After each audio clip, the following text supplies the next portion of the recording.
De retour les amis, de retour sur ce plateau.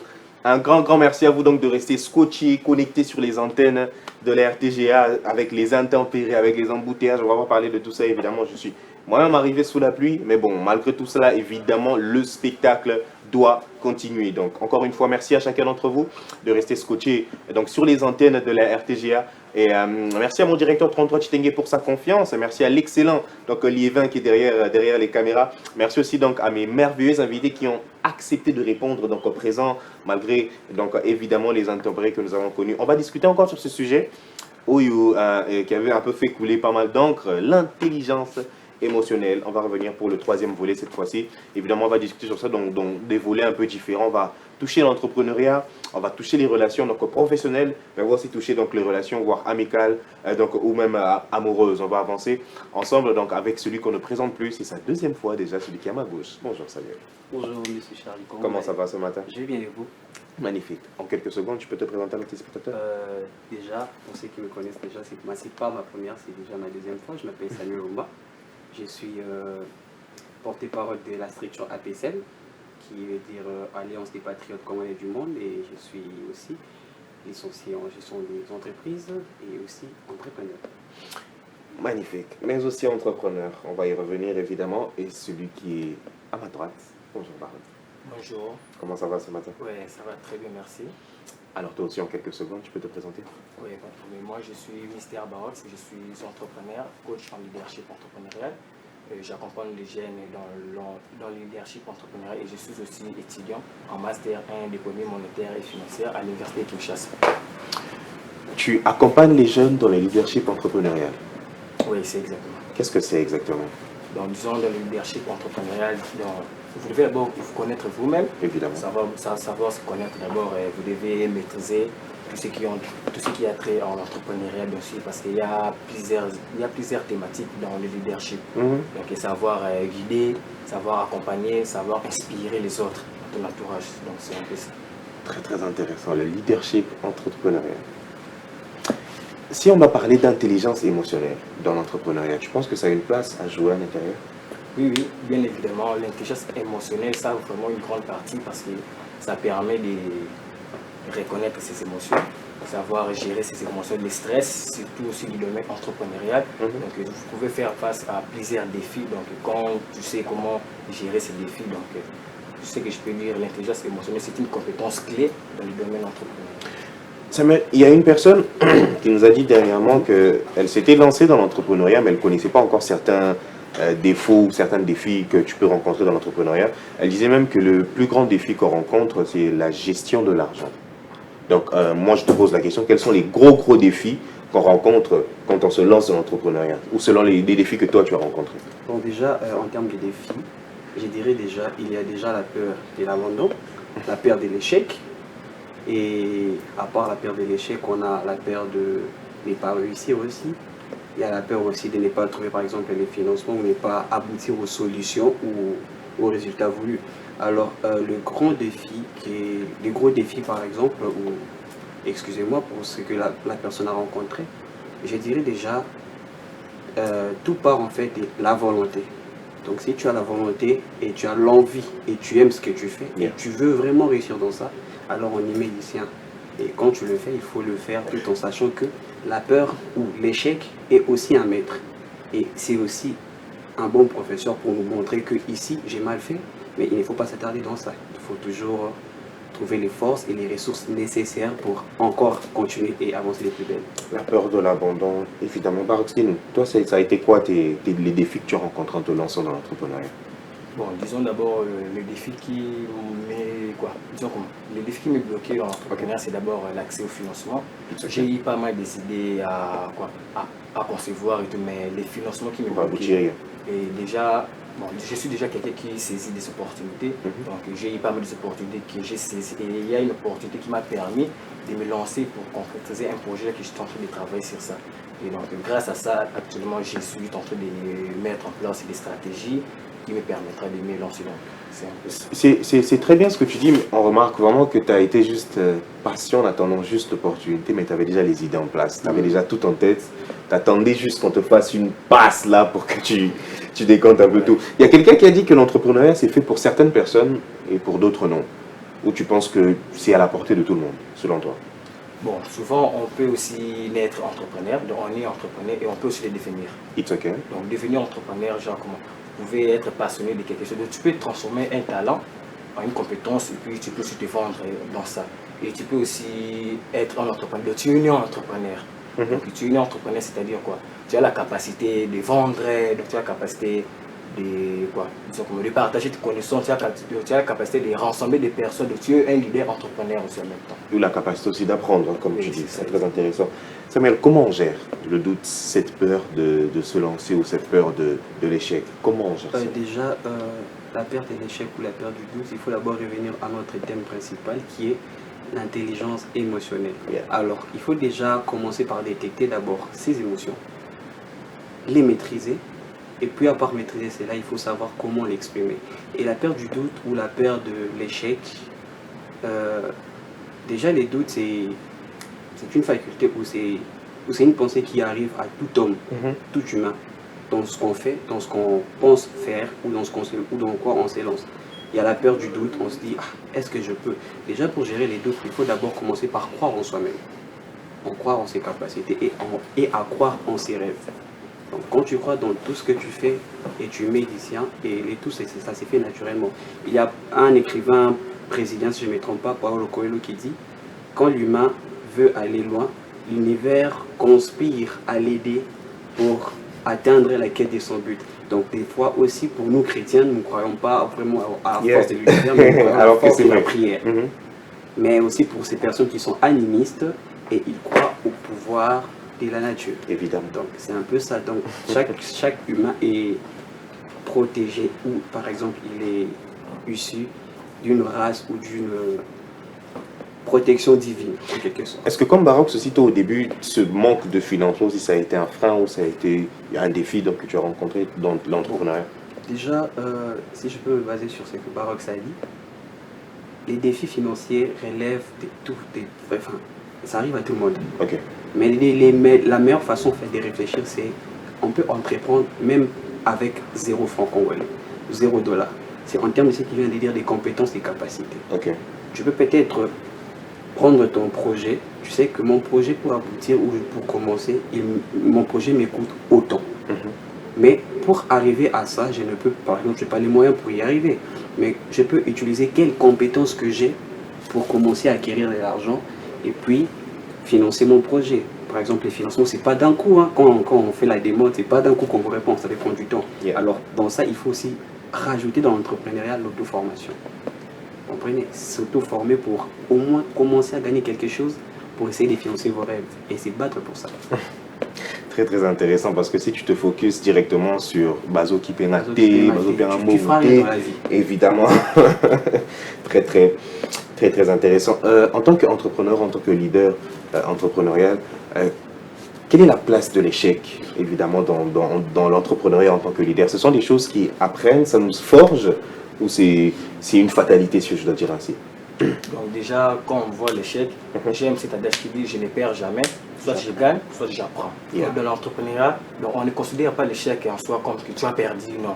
Donc soit tu gagnes, soit tu apprends. Donc c'est en apprenant que tu vas avancer. Et déjà, quand vous parlez de l'échec dans l'entrepreneuriat, je peux par exemple lancer tel projet et mettre toutes les stratégies en marche, mais arriver. D'ailleurs, j'aimerais vous partager un témoignage d'une entrepreneur qui m'a même aussi coaché dans le leadership entrepreneurial et même l'intelligence émotionnelle. Okay. Donc elle s'appelle Goretti Kat, bien sûr. Donc, elle nous a partagé son témoignage quand elle a lancé l'activité de sa start-up. Son entreprise, c'est Minzoto Club, disons. Et quand il y a eu la première activité, elle a fait tout. C'est elle qui a géré les stratégies de la boîte, comment est-ce que les clients viendront. Mais arrivé le jour J, aucune information, aucun contact, donc personne n'est arrivé. Wow. Et puis par là, maintenant, il fallait que l'intelligence émotionnelle puisse prendre place. Parce qu'elle devrait aller contacter des partenaires, des sponsors que non, veuillez m'excuser pour ceci, cela. Donc là, maintenant, si elle n'a pas bien géré ses émotions, Donc ça pouvait aussi claquer. Et après aussi, après informer à ses partenaires, elle doit aussi retourner à ses équipes. Non, vous savez, ça arrive, donc vous voyez un peu. Et puis quand elle est rentrée à la maison, elle a essayé de se documenter où est-ce que ça n'a pas marché. Puis on constatait, et puis elle a vu que non, il y avait tel, et puis elle a juste réajusté. Donc alors aussi, elle n'avait pas géré ses émotions. Et regardez vous-même, donc ça n'allait pas vraiment aboutir. Donc voilà pourquoi nous revenons sur le même sujet de l'intelligence émotionnelle. Donc c'est la capacité de gérer ses émotions, ses stress, et de savoir gérer aussi les émotions des autres. Je fais un très bon parallèle avec le fait de gérer les émotions des autres. On s'est tous lancés au début quelque part. Le regard des gens, le regard de nos proches, ceux qui te regardent, qui te jugent, qui te disent Barox, Bilogwana et Okomanaote, Okogate. Comment on gère ce genre de critique de la part de nos proches, de la part des gens à qui on espérait peut-être qu'ils allaient nous soutenir? Comment on fait pour gérer tout ça? Bon, déjà, comment? Il y a eu des gens qui peuvent peut-être te critiquer. Bon, c'est des choses que tu as connues personnellement? Bon, moi, des critiques, non pas vraiment, parce que moi, l'entourage, ils savent déjà que non, je suis courageux. Souvent, je ne reçois que des paroles qui sont motivantes, donc ça me permet de me booster. Mais moi, même si je me booste personnellement. Très, très important. Donc, si on te critique, donc, on peut te critiquer, tu acceptes, puis ça passe. Mais ne prends pas ça pour acquis, pour le mettre, car c'est là pour aussi te déranger émotionnellement. Donc, tu reçois des critiques, mais tu avances parce que tu as un objectif que tu dois atteindre. Clairement. Samuel, à ton tour, dis-moi un peu comment on fait pour gérer tout ça, toutes ces critiques venant de nous. Déjà, pour gérer toutes ces critiques et gérer ces émotions, je dirais déjà, premièrement, comme Barox a dit, c'est tout part aussi de l'entourage. D'abord, quand tu veux aller loin ou quand tu as un objectif précis dans la vie, dans X ou Y domaine, il faut s'entourer des personnes avec qui vous voyez de la même direction. Parce que ces personnes, quand les bateaux peuvent chavirer ou les bateaux peuvent connaître des naufrages, ces personnes seront là à tes côtés pour récoller les bateaux avec toi et te dire que regarde, tu es une grande personne, tu as des ambitions et va de l'avant. Donc les critiques pour moi, elles sont importantes parce que les critiques aussi construisent l'homme et construisent aussi la vie. Mais il ne faut pas, comme a dit Mr. Barox, il ne faut pas prendre cela et s'intérioriser que je suis faible, je n'y arriverai pas. C'est normal que les gens critiquent, c'est normal. En rédaction, je crois, il y a la thèse et l'antithèse. On part en bien et puis on critique. Et puis à la fin, j'aime pourquoi? Parce qu'il y a la synthèse et résumé. Et donc, il faut toujours se demander, les gens peuvent aller dans l'antithèse et toi tu es dans la thèse. Mais qu'est-ce qui est la synthèse de ta vie? C'est un peu ça. Les gens peuvent se dire, ouais, mais Jeannot, il nous parle d'entrepreneuriat, c'est bien, mais si on doit parler non seulement de gérer ses émotions, d'accord, mais est-ce que tu as déjà connu, par exemple, une trahison ou un échec notoire où tu sais que dans ce domaine, c'est l'ansara, mais les Bitaranza dit, ou telle personne m'a lâché, ou telle personne m'a trahi à cause de ce projet? Bon, déjà, la trahison, elle est humaine, ça sera une qualité qu'on va toujours trouver. Moi, je ne t'appelle pas ça un défaut, parce que c'est une qualité, parce que dans les expériences qu'on rencontre dans la vie, ce ne sont pas des échecs, ce sont des leçons. Parce que la vie, c'est soit on apprend, et soit on apprend. Dans la vie, c'est comme ça. Tu ne peux pas passer quelque part, connaître la trahison, connaître par exemple les insultes, où les gens peuvent te diminuer. Tu te dis que non, ces personnes, ils ne sont pas avec moi. C'est normal en fait, ce sont des faits normaux. Encore même plus fort, même les très hauts, qui a même dit le prophète chez soi. C'est un peu normal la trahison. Et quand tu fais face à cela, et que cela arrive, il faut juste se remettre en évidence en fait, en se posant des questions. Est-ce que ce sont les personnes qui doivent m'accompagner dans le chemin de ma destinée? Parce qu'il y a des chemins de la destinée où il faut savoir s'entourer des personnes avec qui, comme je l'ai déjà dit, vous voyez de la même, enfin vous voyez de la même façon. Très très intéressant, savoir évidemment faire le tri autour de soi. Barox, quelles sont les qualités d'un bon leader émotionnellement parlant, qui est intelligent? Quelles sont les qualités d'un bon leader? Donc, par rapport à votre question, les qualités d'abord d'un bon leader, il faut d'abord se connaître soi-même. Il faut d'abord apprendre, comme nous parlons du sujet de l'intelligence émotionnelle, donc tu dois savoir gérer tes émotions, tu dois savoir guider, inspirer, motiver les autres. Donc, Pour définir d'abord le leader, c'est la capacité à inspirer, guider et gérer les autres. Quand toi-même, tu n'y crois vraiment plus et que c'est compliqué. Oui. D'ailleurs, moi, il y a même des jours où je me sens un peu... Donc, je n'ai plus vraiment la motivation. Mais quand je regarde là où je vais, donc ça me permet de me booster personnellement aussi. C'est très dur en tant que leader. Parfois, tu es seul, tu ressens un peu de doute, mais tu ne peux pas le communiquer. Sinon, tu perds carrément toute ta troupe. Juste rajouter en fonction de leadership, ce que mon collègue Baroque vient de soulever. Déjà, comme il vient de dire, un leader, c'est une personne qui a la conscience de soi d'abord, et il a la confiance en soi, il a la maîtrise de soi, et la motivation qui va avec, et puis il y a les compétences aussi qui vont avec, parce que on n'est pas leader, mais on peut le devenir. Mais il y a une façon aussi de devenir leader. Il y a une différence entre devenir leader et être leader. Parce que quand tu nais avec ces talents de leadership, tu auras la maîtrise émotionnelle facile. Il y a la gestion des crises qu'il faudra gérer, la gestion du stress qu'il faudra gérer, l'incohérence aussi qu'il faudra gérer. Il faudra gérer aussi les difficultés rencontrées. Par exemple, vous venez de dire il y a ces moments où tu as mal, ou par exemple tu sais que non. Ici, je n'arrive pas, mais je ne peux pas montrer en fait. Un leader, c'est celui qui garde la face. Et un leader, c'est comme avec l'histoire des pirates. Un leader, c'est le capitaine de bord. Donc, il voit de loin. Et les gens te font confiance en fonction de ce que tu renvoies comme émotion et image. Et il faut toujours être positif. C'est un leader. Très très bonne ouverture que tu as employée là. Devenir leader et n'être leader. Maintenant, comment c'est ça? Je vais te poser la question, puis on va revenir vers Baroque. Comment maintenant c'est ça? Comment tu sais, au-delà du fait de gérer ses émotions, comment reconnaître quelqu'un qui peut être leader, qui est né leader, et quelqu'un qui n'est pas forcément leader, mais qui est un bon maintenant de troupe, si on a dit ainsi? Bon, je peux dire, je vais ramener ça plus maintenant aussi avec l'exemple de football. On va peut-être comprendre. Dans une équipe, on a un meneur de jeu. C'est lui qui organise les jeux. Mais on a aussi des leaders des vestiaires et des leaders sur le terrain. Donc, un meneur de jeu, c'est peut-être celui qui organise sur le terrain. Mais un leader dans les vestiaires et sur le terrain, c'est celui qui porte l'équipe. Donc, pour ramener juste la différence entre être leader et n'être. Avoir une fonction. Voilà, devenir et l'être, carrément. Parce que quand tu le deviens, tu l'apprends. Et il y a des qualités que tu vas acquérir comme compétences, bien sûr, qui deviendront des compétences. Et dans ça, tu auras peut-être des failles. Tu peux être incontournable dans certains domaines, mais il y aura toujours un domaine qui va vraiment t'échapper. Mais c'est lui qui naît avec... Ça coule, simplement. Voilà, ça coule. Il naît déjà avec les charismes des leaders. C'est une personne qui n'a pas besoin de crier pour que les gens le suivent. On le suit. Il dit un mot, on le suit. Et ce sont des charismes naturels en fait, tu vois. Ce sont des charismes naturels. Et puis dans ça, on voit ces gens de personnes, ils ont la gestion du stress, ils savent gérer la foule, ils n'ont pas peur de la foule. Et ils arrivent, un leader est celui qui arrive à faire adhérer les gens dans sa vision. Mais la personne qui apprend à être leader, il doit d'abord comprendre la vision des autres et puis chercher à les amener. Mais un leader... Il a un petit retard. Voilà, mais un leader, ça se fait naturellement. Dis-moi, Baroque, qu'est-ce que tu dis par rapport à ça? Par rapport à devenir un leader et être Par rapport à ce que mon confrère Samuel vient de dire, déjà là, pour me baser, moi je suis militaire. Là, c'est bien de le reconnaître. Et je le reconnais.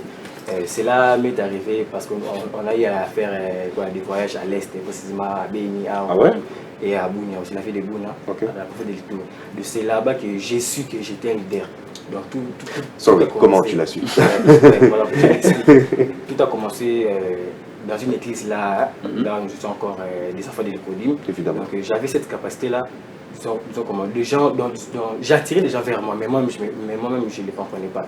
Souvent, nous étions des choristes et bien sûr mes amis, au lieu qu'ils puissent passer directement à l'église, mais c'est comme s'ils s'est regroupés pour passer d'abord chez nous, pour m'attendre et que c'est qui est toqué Nenzela mon corps. Le veneur de troupe en fait. Toqué Nenzela mon routine église. Et puis je me suis dit, oh mais qu'est-ce qui s'est passé? Donc j'ai eu à parler avec maman, mais je sens comme si j'ai la capacité là de rassembler des personnes, même à Matadi, aussi quand nous sommes retournés à Matadi. Et là-bas aussi, j'ai eu à créer aussi une structure là avec mes amis. Et aussi quand... Tu es obligé de créer une structure parce qu'il y a toujours des gens autour de toi. Donc ça vient naturellement, je peux dire. Et donc quand on nous donnait des travaux pratiques et tout, c'est comme si l'idée, c'est comme si je partageais quelques flashs. Ok. Donc, quand il y a un TP, donc ces amis-là venaient directement vers chez nous, on travaille ensemble. J'attends un leader. Donc c'est naturel. Ouais. Et j'ai aussi compris que mon petit frère aussi était un leader. Parce que chaque fois, maman m'appelle, non, les qui n'ont pas, donc. Ça, l'église. Donc, on est classe. C'est la raie, tu vas dans la classe. Donc j'ai compris qu'il y a aussi ma petite sœur, elle aussi elle est leader. Donc une famille leader. Là, vraiment, c'est quelque chose qui n'est pas inaperçu. Okay. Moi, je suis un leader, je suis né un leader. Ouais. C'est très bon les signes que tu as donnés. Personnellement, moi, j'ai toujours cru que j'étais un bon numéro 2, je n'étais pas un leader. Pour moi.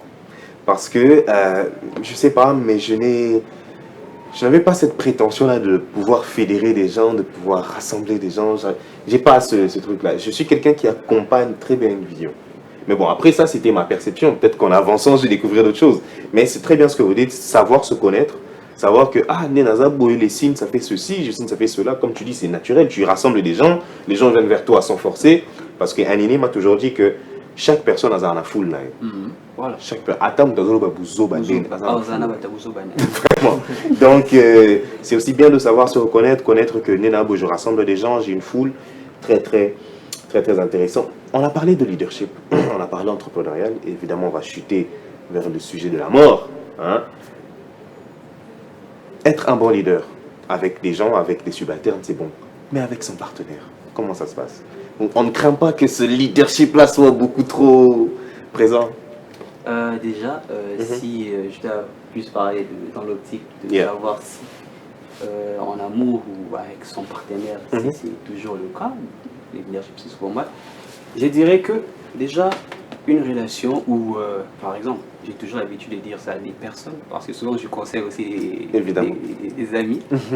Alors j'ai dit toujours, un je t'aime, c'est une promesse en fait, je ne te lâcherai pas, je serai toujours avec toi.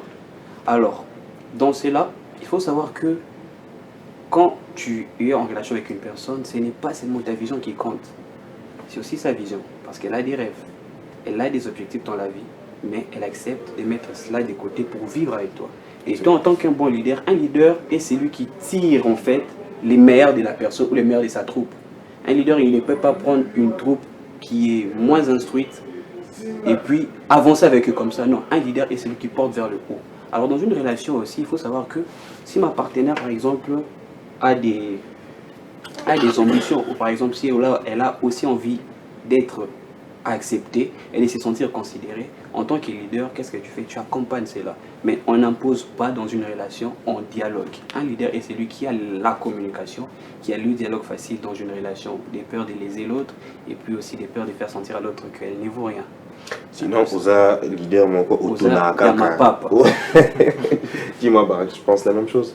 Ouais, je partage la même optique que mon ami Samuel, parce que déjà, quand tu es un leader, et dans la relation amoureuse, bien sûr, donc tu dois savoir aussi comprendre ce que ta partenaire ressent. Donc, elle peut avoir des rêves, mais elle a mis peut-être ça de côté pour essayer d'avancer ensemble. Oui, d'avancer ensemble, bien sûr. Donc, maintenant, en tant que leader, tu ne dois pas mettre de côté sur ses rêves. Donc, tu dois savoir l'attirer. Donc, tu l'attires avec ses rêves aussi. Donc, elle sait que je suis avec moi, donc je suis avec un leader, mais ces leaders-là m'attirent et il doit aussi attirer aussi mes rêves. C'est très bien ce que tu dis. Il y a beaucoup de monde maintenant aujourd'hui qui pense que, bon, comme elle a abandonné tous ses rêves, c'est une bonne personne, c'est une bonne femme, donc basta tous ses rêves, on se concentre sur les miens. Mais à vous entendre parler, vous dites vraiment que quand quelqu'un abandonne, par exemple, vous met une petite parenthèse sur ses ambitions, en tant que leader, vous êtes censé lui dire non, non, non, rêvez tout cela, avançons avec cela ensemble. C'est un peu ça ce que je suis en train de comprendre. Ouais, moi je dirais c'est un peu ça, parce que déjà, moi je suis contre ces personnes en fait qui disent que ma femme d'être une femme au foyer, tout ça, parce qu'on le sait tous. En 2025. Même pas en 2025, nul n'est éternel sur terre en fait. Okay. Donc un bon leader est celui qui voit loin. Un leader, c'est que je suis un leader, mais je suis confronté au temps. Évidemment. Et je dois avancer avec mon temps. Donc, tu dois savoir qu'il y a une étape qu'on appelle la naissance, une étape qu'on appelle la croissance et une étape qu'on appelle l'extinction qui est la mort. Yeah. Mais en tant que leader, si tu sais que par exemple tu veux avancer, un leader doit d'abord avoir des personnes proactives et des personnes qui génèrent aussi. Évidemment. Donc quand tu es avec ta partenaire, il faut vouloir que ta partenaire connaisse aussi le monde professionnel, qu'elle soit active, qu'elle t'apporte Qu'elle quelque génère des chose, choses, qu'elle yeah. génère des choses en fait. Parce qu'on est buté au temps. Demain ou après-demain, on ne sait pas quand est-ce qu'on va partir. Et un leader sait qu'une maison c'est une barque, une maison c'est une équipe de foot. Tu sais que bientôt je ne serai pas là, mais je dois penser à la descendance et à la continuité. Génération, bien sûr. Donc quand tu pars, il faut savoir s'entourer des femmes. Tu sais que non, j'ai une femme, mais je sais que si aujourd'hui j'ai mouru, je fermais les yeux, elle va prendre soin des enfants parce qu'elle sait comment s'y faire. Mais si déjà, voilà. Mais si déjà que tu es dans l'optique que ouais, ma femme, elle doit pas travailler, elle doit être à la maison, tout ça. Mais à quoi bon? Parce que plus tard si tu pars, tu ne penses qu'à toi en fait, mais tu ne penses pas à tes enfants. Yeah. Donc c'est un peu ça. Moi je suis contre vraiment cette idée et je pense que les hommes, nous devons réfléchir autrement, pousser aussi les femmes à être actives et à créer parce qu'elles ont leur place dans la société. Ce qui va faire en sorte que Noko Moya, parce qu'eux travaillent et elles ne maîtrisent pas ce monde-là, malheureusement. Barox, dis-moi, pourquoi certaines blessures émotionnelles non soignées créent des partenaires toxiques ou créent de nous des gens toxiques? On n'arrive plus à comprendre l'autre, on n'arrive plus à être carrément un bon leader parce qu'il y a eu des blessures qui ont été non soignées.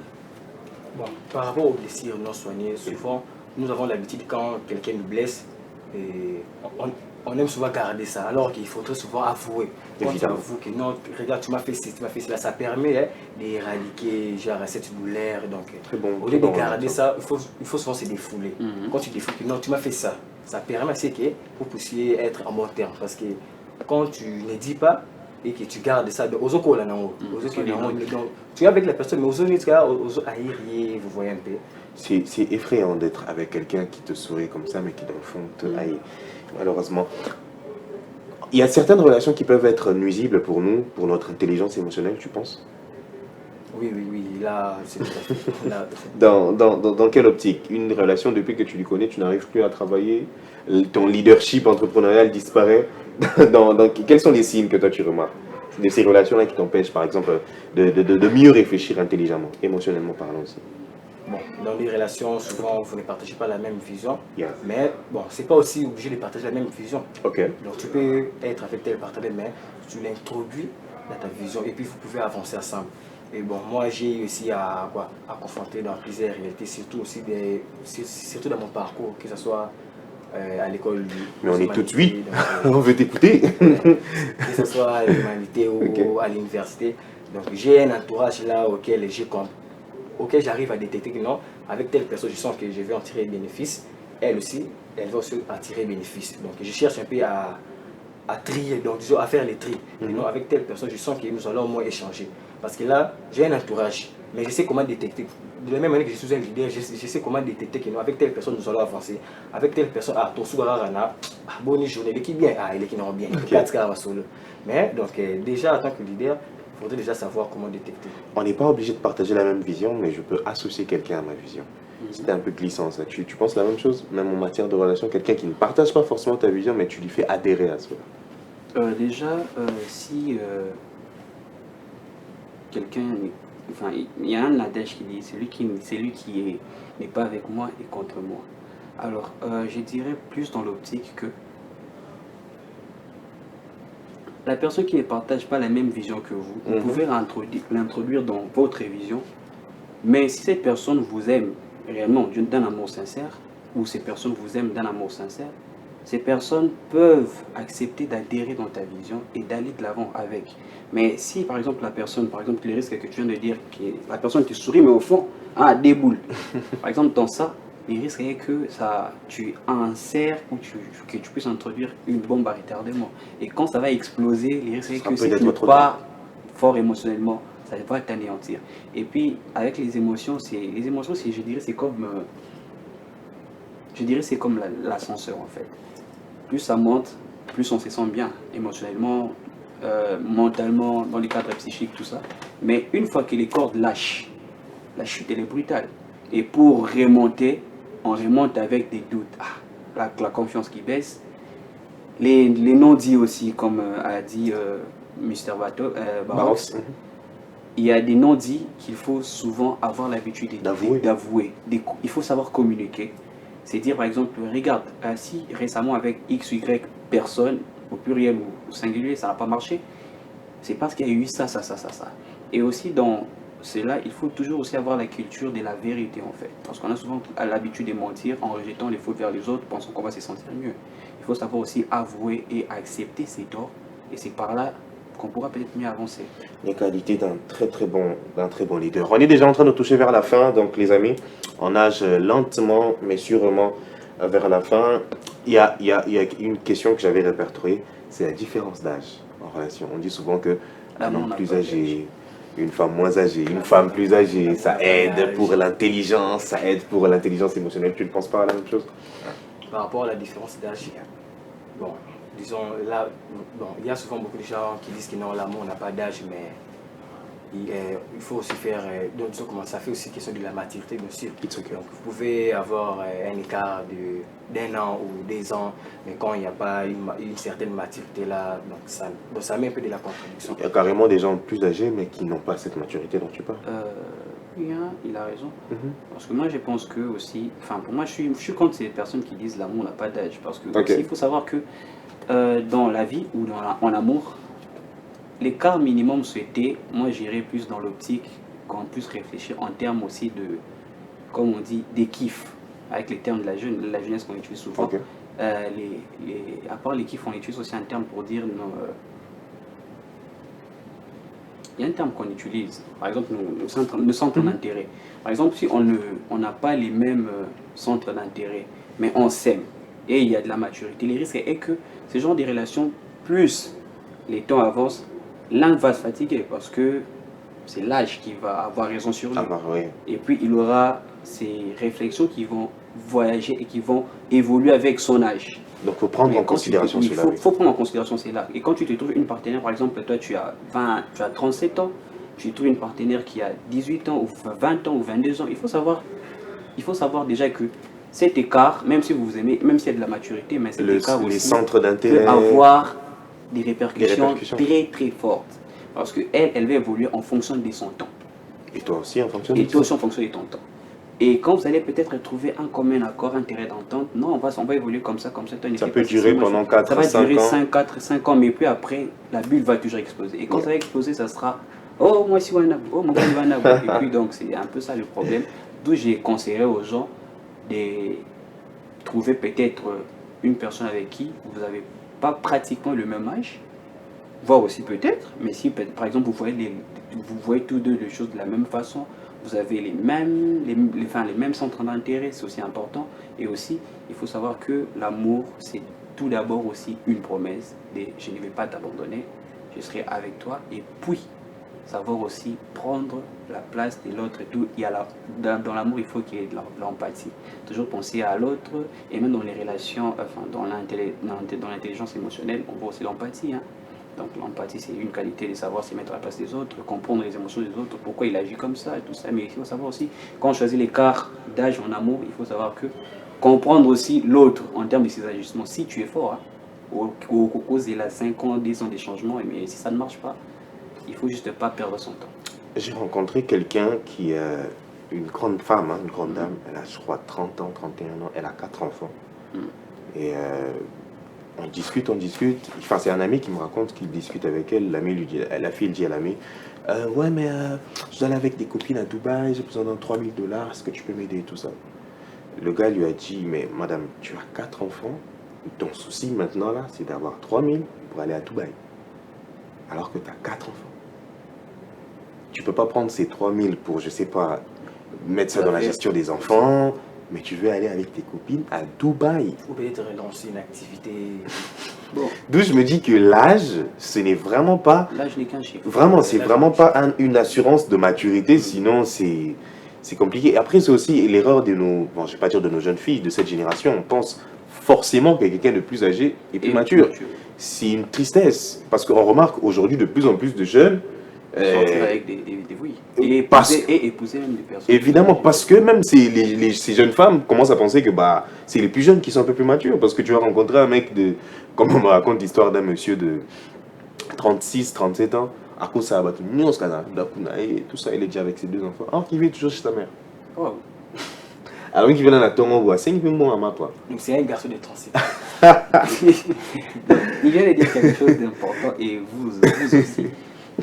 Pour moi, je dirais plus déjà, comme on dit, l'âge n'est qu'un chiffre, et ça c'est vrai. Yeah. Et la maturité, on n'est pas avec. La maturité, ça vient avec les temps, et là vient quand on commet des erreurs. Et plus on commet des erreurs, une personne qui est censée réfléchir, c'est que, si par exemple ceci est arrivé, c'est parce que je n'étais pas mature sur ce point. Et on apprend. La maturité, c'est comme ça, on apprend. Mais il y a aussi ces personnes qui sont des non-apprenants. Donc, comment je peux expliciter cela? Les non-apprenants, ce sont ces personnes, même si les erreurs, ils en commettent, mais ils se disent que, je m'en fous, j'avance. Et puis, ce sont ces mêmes personnes qui, plus tard, quand ils deviennent de papa, au tali, maman, ça là, na yo mwana mke toujours ça là, tu te dis mais papa ça mon colo. Et puis il va te dire que quoi, petit, ils attendent ils ont régné. Quoi? Fallait régner à l'époque, frérot. Donc c'est un peu ça. Et nos sœurs doivent savoir que une personne plus âgée ou une personne peut-être plus friquée n'est pas forcément mature. Et la maturité, c'est quelque chose de très délicat dans une relation, même dans la vie humaine. Parce qu'aujourd'hui, les gens font le choix en fonction de ce qu'ils voient. Or qu'on dit tout ce qui brille n'est pas de l'or. Ils font des choix en fonction de ce qu'ils voient. Et, les présents, c'est aussi l'erreur que nos sœurs commettent. Les présents et non les futurs. Mais aussi, nous aussi, en tant qu'hommes, jeunes garçons ou jeunes hommes que nous sommes en train de vouloir se faire un nom ou se chercher, il faut savoir qu'il ne faut pas toujours rester dans des promesses. Il faut aussi souvent agir, se battre aussi. Quand tu ne sais pas agir, évite de faire des promesses, frérot. Et puis quand tu ne sais pas le faire aussi, c'est normal qu'elle aille voir quelqu'un qui... Mais non, lui ne comprend pas, mais moi j'avais promis, frérot. Promis, mais tu fais rien en fait. Je t'assure. Barox, dis-nous un peu pour terminer, quels sont les dangers qu'on peut rencontrer quand tu entres dans ce genre de relation déséquilibrée avec quelqu'un qui n'est pas mature? Quels sont les dangers ou les risques qu'on peut rencontrer à l'intérieur? Bon, les dangers et les risques qu'on peut rencontrer quand quelqu'un, ou soit ta partenaire, ou soit ton partenaire, bien sûr, n'est pas mature. Bon, pour moi d'abord, tu peux d'abord lui accorder un certain temps pour l'examiner d'abord, pour voir s'il y aura du changement, bien sûr. Et s'il n'y a pas de changement, donc tu peux quand même, tu lui appelles, au fan ici carrément que non, avec toi, tu as la bouée, et aussi maintenant, c'est comme s'il n'y a pas une compatibilité. Parce que moi je pense que s'il n'y a pas une compatibilité, il y aura tout à fait un déséquilibre. Parce que déjà toi tu vois loin, mais la personne en haut, donc avec ses comportements, ça ne te plaît pas, donc il n'y a pas vraiment une certaine... J'ai l'impression que tu mets toujours en avant le fait d'être totalement sincère, totalement vrai, de dire les choses comme ça. Mais après, il y a des gens qui, bon, disons, haut et qu'au soir, tu vois, des gens apprenants qui ne comprennent pas, ou plutôt c'est peut-être toi qui utilises mal les mots. Parce qu'aujourd'hui, je me souviens de quelque chose, un monsieur, je pense, non, c'était un jeune garçon, il sortait avec une femme plus âgée, mais fille à moi, elle avait genre 28, 29 ans, mais là, comportement, elle a 18 ans. Et le gars essaye de lui faire comprendre que non, madame, je t'ai laissé le temps, comme tu as dit, je voulais voir un peu si ça allait changer ou non, mais je vois que ça ne change pas, tu as toujours ce genre de comportement avec tes copines, avec ce genre de choses. Ah, mais yo, Kansanini,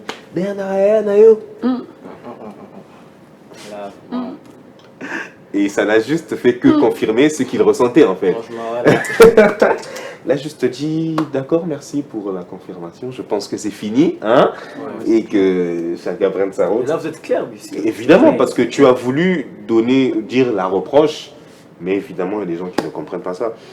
Samuel, dis-moi pour terminer, je suis une prédication de maman Joël Kabassili dernièrement qui dit on ne fait pas une reproche à quelqu'un pendant que lui te fait des reproches. C'est un des comportements les plus toxiques qui existent. Mais qu'est-ce qui fait en sorte que les gens soient autant sur la défensive quand on nous fait des reproches? Déjà, qu'est-ce qui fait qu'on soit autant sur la défensive quand on nous fait des reproches? Déjà, la courtoisie exige aussi souvent de se taire, et l'empathie, comme je l'ai toujours dit, exige aussi de se mettre à la place de l'autre. Alors, déjà, il faut savoir que il ne faut pas faire à l'autre ce qu'on ne voudrait pas que l'autre fasse. Alors, si déjà une personne te fait des reproches, il faut savoir déjà gérer la tension, en fait, l'atmosphère. Savoir que, ouais, cette personne me fait des reproches. D'où il faut connaître son partenaire ou connaître la personne qui est en face de soi. Par exemple, tu sais que, il y a un Barox, on peut commencer à parler, mais ce qui a mati, et puis ça va bien après. Donc, du coup, il faut savoir dans une relation que une relation, c'est comme une balançoire. Je sais pas, balançoire ou balançoire, tout ça. Oui, c'est très bien. Balançoire. Alors, une relation, c'est comme ça. Donc, c'est quand l'autre siège va de l'avant, pour créer de l'équilibre, il faut que l'autre recule. Et quand l'autre va de l'avant, l'autre doit reculer. Et puis, c'est quand vous allez tous au même moment, si les piliers ne sont pas solides, vous renversez. Alors, c'est comme ça. Donc, il faut savoir que quand nous sommes au matin, il faut savoir que nous savoir que nous sommes à nous, mais moi, je ne veux pas parler maintenant. Je vais peut-être parler quand la personne va s'apaiser, quand on aura une bonne tension. Je viendrai, moi, mon frère ou ma chérie. Je n'ai pas vraiment aimé ce que tu as fait, donc ça regarde tout ça. Et puis, c'est là, va vous aider à aller de l'avant. Et la communication, mais si par exemple, il y a ces gens qui sont toujours sur la défensive en mode, ouais, toi aussi tu as fait, moi j'ai fait, toi tu as fait. Là, c'est grande maturité. Là, c'est. Je dirais que ce n'est pas seulement un problème aussi de maturité, mais aussi un problème d'éthique et d'éducation. Bien, surtout. Donc, dans ça, il faut savoir que quand l'autre vous reproche, ou par exemple, être sur la défensive, ça ne sert à rien, ce n'est pas constructif. Parce qu'une personne qui veut le développement personnel n'est pas sur la défensive. Parce qu'on est né personne parfait.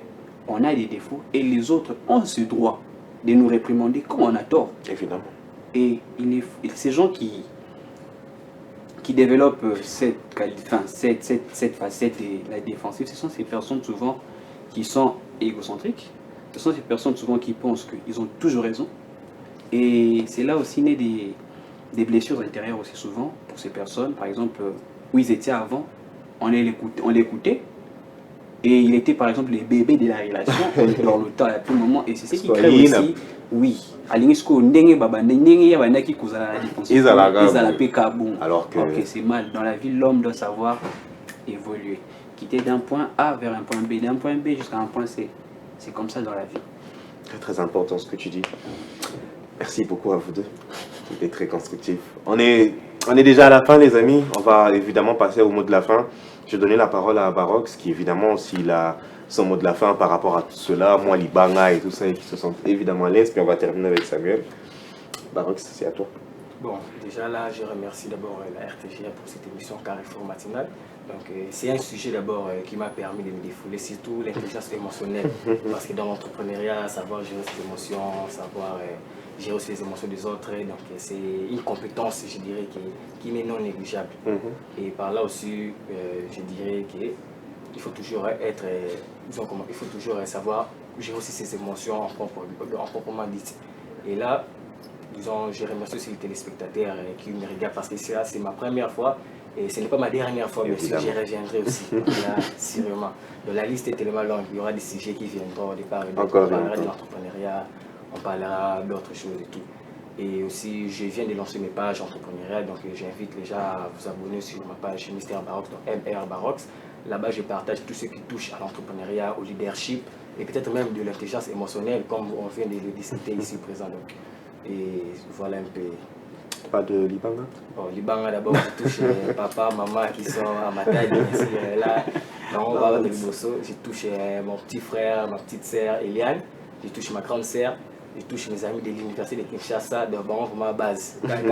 Quand pas Isbaï. Je touche aussi ma communauté de Orange Corner, là où on nous accompagne bien sûr pour nos projets entrepreneuriels. Donc grâce à eux que mon entreprise, ma start-up verra les jours. Donc, je reviendrai aussi pour en discuter, bien sûr.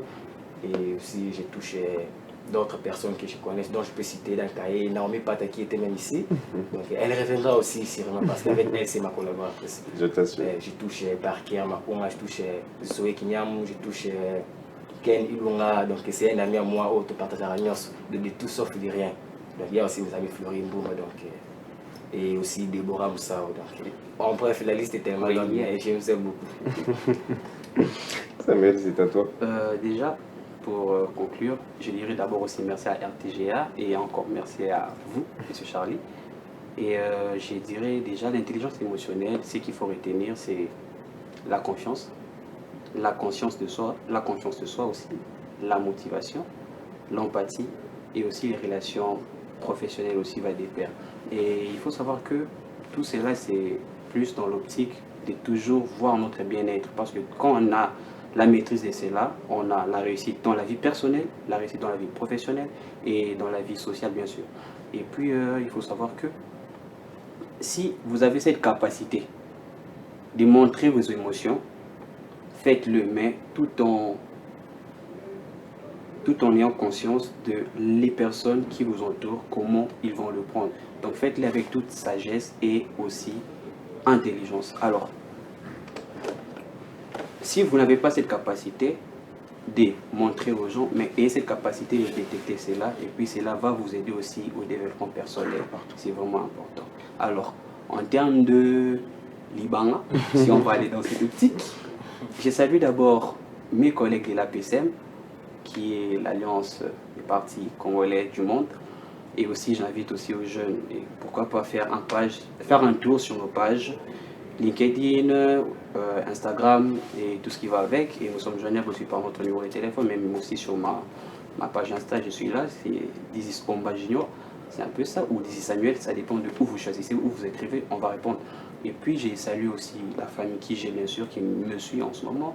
Ma famille, mon père, ma mère, mon frère au Canada, ma soeur Sharon, et ma communauté chrétienne dont je suis leader de la jeunesse et l'église Combat Ministry. Je vous salue aussi où vous êtes, et puis je salue aussi en même temps aussi la communauté congolaise qui nous suit en ce moment. Où vous êtes, on vous aime beaucoup et toujours Congo. C'est un peu ça. Et un grand merci à vous les amis, vraiment. Merci aussi à vous d'avoir bravé non seulement les intempéries, les embouteillages aujourd'hui pour avoir été présents. Vous avez compris, vous avez vu cette pluie, évidemment, je pensais que c'était l'Angekotaki, mais bref. Il a quand même plu, mais on est quand même là parce que oui, le spectacle doit continuer, Carrefour doit continuer. Évidemment, un grand merci à mes invités. Une pensée aussi à la PCM, des très très bons amis avec une très très bonne structure. Donc j'ai été ravi vraiment de partager le plateau avec eux, des grands esprits. Évidemment, sentez-vous à l'aise, vous avez votre structure, vous avez votre start-up, vous lancez quelque chose, n'hésitez pas à venir vers nous. Donc ce plateau est pour vous les jeunes, ce plateau est pour vous. Donc l'avenir de demain, n'hésitez évidemment jamais à venir et donc à nous solliciter. Notre numéro sera en dessous. Nos pages évidemment Instagram sont partout. Voyez-moi, Charlie Aloma, peu importe le réseau, nous sommes présents. Et donc n'hésitez surtout pas. Tu allais dire quelque chose? Ouais, préciser. Comme a dit mon collègue Bawax, Togozong. Ah oui. D'ailleurs, moi, c'est ma première fois, mais ce n'est pas ma dernière fois. Sentez-vous très très à l'aise. Encore une fois, les amis, un grand merci à chacun d'entre vous. Et si je peux encore rajouter un petit mot donc, sur les sujets d'aujourd'hui, usez beaucoup de maturité, les amis. Comme Samuel venait de le dire, l'humain doit évoluer, l'humain doit avancer. C'est toujours très important de savoir que 2021, il est qui 2022, il est qui Nazaki Wapi, Nazo Kembe Wapi. C'est pas normal que tu te dises, ou plutôt que les gens autour de toi disent que tu es toujours la même personne qu'il y a 3 ans. C'est compliqué. Donc, développons cette culture de l'évolution, développons cette culture donc, du glow-up, très très important, surtout mental ou émotionnel. Compliqué donc de rencontrer toujours des personnes qui ne savent pas donc cette culture de se remettre en question. Mais je vous donne aussi un conseil à vous les amis, qui êtes que ce soit dans des relations amicales, dans des relations professionnelles, voire même amoureuses, qui êtes plongés dans des relations où on ne vous traite pas à votre juste valeur, où donc on ne vous met pas à la place où vous méritez que vous soyez mise. Donc je vous encourage, comme Baroque le disait, à être honnête avec vous-même, à être honnête avec la personne en face de vous et à savoir donc plier bagage les amis. Parce que si vous ne savez pas vous donner du respect vous-même, personne ne le fera à votre place. Donc très très très très important. Encore une fois, un grand merci à chacun d'entre vous. Mais aussi une dernière chose, je suis en train de lancer une formation de prise de parole en public qui va commencer au mois de juin. Vous êtes leader, vous êtes apprenant, vous êtes donc orateur déjà. Venez, c'est pas un souci, c'est toujours très important de savoir mûrir. On ne peut plus suivre des formations, c'est compliqué. Voilà. Déjà moi-même, je suis des formations au journalisme, donc on continue toujours d'apprendre, on continue toujours donc d'avancer, d'acquérir encore de l'expérience. C'est très très important. Savoir comment s'exprimer, savoir comment parler, c'est important. Donc je pense que j'en parlerai jeudi et j'en parlerai encore mardi prochain. Vous verrez déjà les affiches très très bientôt. Donc j'espère que vous répondrez favorablement à l'invitation. On est déjà à la fin. Un grand merci à mon directeur 33, un grand merci à l'excellent Liévin qui était à la réalisation aussi, mais derrière les caméras. Je vous donc donne rendez-vous mardi prochain et n'oubliez jamais, portez-vous bien les amis. L'avenir, c'est aujourd'hui. À très bientôt. RTGA, mieux qu'une chaîne, un monde.